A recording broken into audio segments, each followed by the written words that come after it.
Hello and welcome back to the Shades of Orange. Today I want to do part of my November wrap-up. I'm going to be covering all of the horror-ish things that I read in the month of November.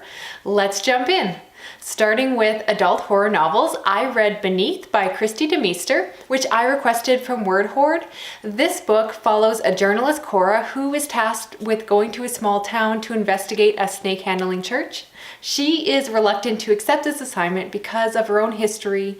As a child, she was sexually molested by a pastor and has not set foot in a church since then, but she reluctantly accepts the assignment and things go from there. The story also follows a young girl that is just about to be initiated into the church by doing her first snake handling experience.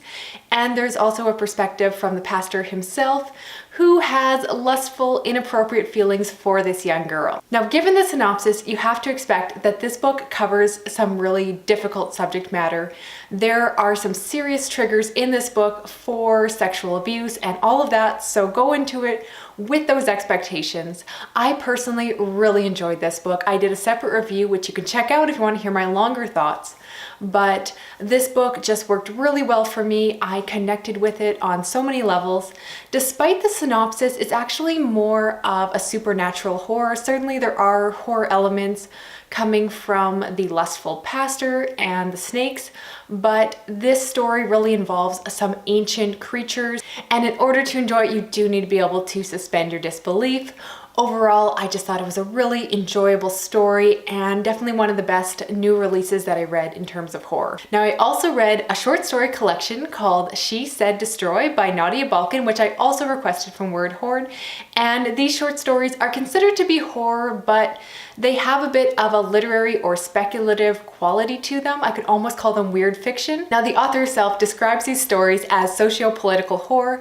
As a female Malaysian author, she brings a lot of diversity into her stories and just weaves these elements of Malaysian culture within the horror elements, and it just works out really well. I'll be honest, some of these stories actually went over my head, but I still really appreciate the collection.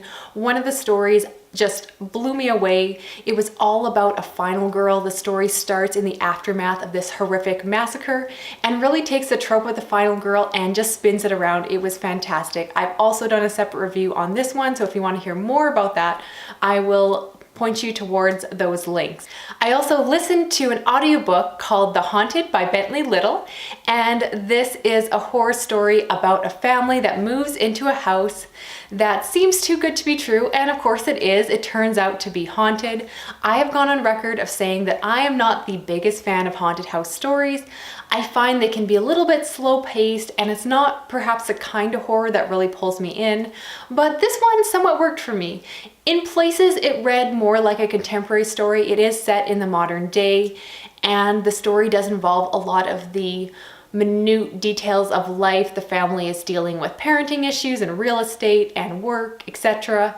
And those aspects weren't my favorite just because I don't read a lot of contemporary. What I did like about this book was the actual scenes involving the haunting, which were surprisingly creepier than I expected.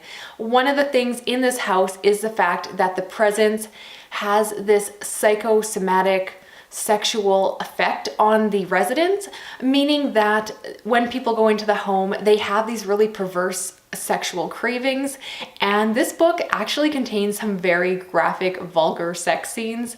If you are not comfortable with that kind of subject matter, you probably want to skip this one, but even though it was very weird, it was very interesting to read about. Honestly, it was easily the most disturbing part of this book, and it kind of creeped me out, which is good because I rarely get creeped out by books, but the sex scenes were just weird. And if you think you can tolerate that kind of subject matter, this might be a book you would really enjoy.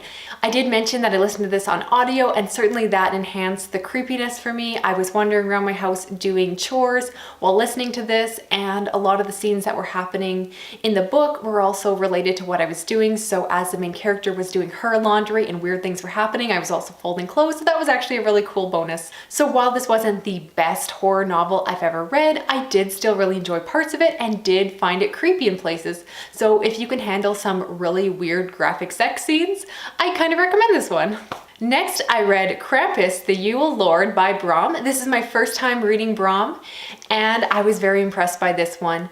This book is a little bit more fantasy than horror, but I do think it's the kind of fantasy that will appeal to horror readers. This book follows a young man who is a failed musician who one night going home to his family before Christmas sees Santa's sleigh attacked by a group of demons, and he eventually gets pulled into this back and forth battle between Santa Claus and the Yule Lord.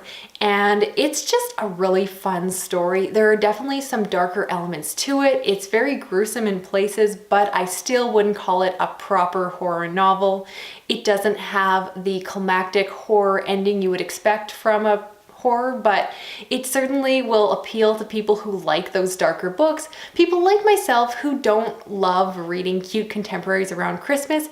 If you're looking to read something holiday themed, but you also like darker content, this is a really good one to pick up. One of my favorite aspects of the book was the illustrations, which were all done by Brom and were just dark and beautiful. And I also like that this book has a lot of dark humor. Sometimes humor doesn't work for me in books, but in this case it worked really well, and I definitely recommend this one. I thought it was just a lot of fun. Now to talk graphic novels, I finally finished the Locke and Key series by Joe Hill and Gabriel Rodríguez. I started this series in October, and this month I read volumes 4, 5, and 6 and absolutely loved them. I particularly loved volume 4 because it featured a Calvin Hobbes style artwork and a lot of good nods to those comics. And the story itself was very well done. It was so gripping. I won't say any spoilers, but I was very happy with how the series ended. I thought the final volume was very strong, very action-packed, and had a great finale. So I definitely recommend that one now that I've read the entire series. My opinion stands that it is a fantastic horror graphic novel, and I would love for more people to read it if you haven't checked it out for yourself already. Now, I did read 2 nonfiction books for November, the first being The Horror of It All by Adam Rockoff, and I listened to this on audio. This is a nonfiction book that is somewhat of a memoir. It is the author's personal account of his experience watching horror movies over the years, and it also is a bit of a history on the genre. I do think there are more detailed histories of horror movies out there, but if you're just looking to kind of dip in and get a bit of an idea of the culture around horror movies, this is a great place to start. The author does assume that the readers are already horror buffs, so if you are unfamiliar with a lot of horror movies, you will get spoiled for some of the endings of the classics like Halloween. But if you already watch horror movies, you're probably already familiar with those big blockbusters. I really enjoyed it, even though I don't watch as many horror movies as other people. I read a lot more horror than I watch, but I have been getting more into it recently, and I definitely got some recommendations from reading through that book. So if you're looking for a fun nonfiction book, that's a good one to pick up. There was a couple weird chapters that were just kind of off topic, talking about things like heavy metal, and I didn't really understand why that was in there, but overall it was a fun, enjoyable story. So if you're looking for a good nonfiction, that's a great one to pick up. I also read Scream by Margee Kerr. This is about a sociologist who goes around and test drives different kinds of fear-inducing entertainment. So everything from roller coasters to going up on high buildings to exploring haunted houses.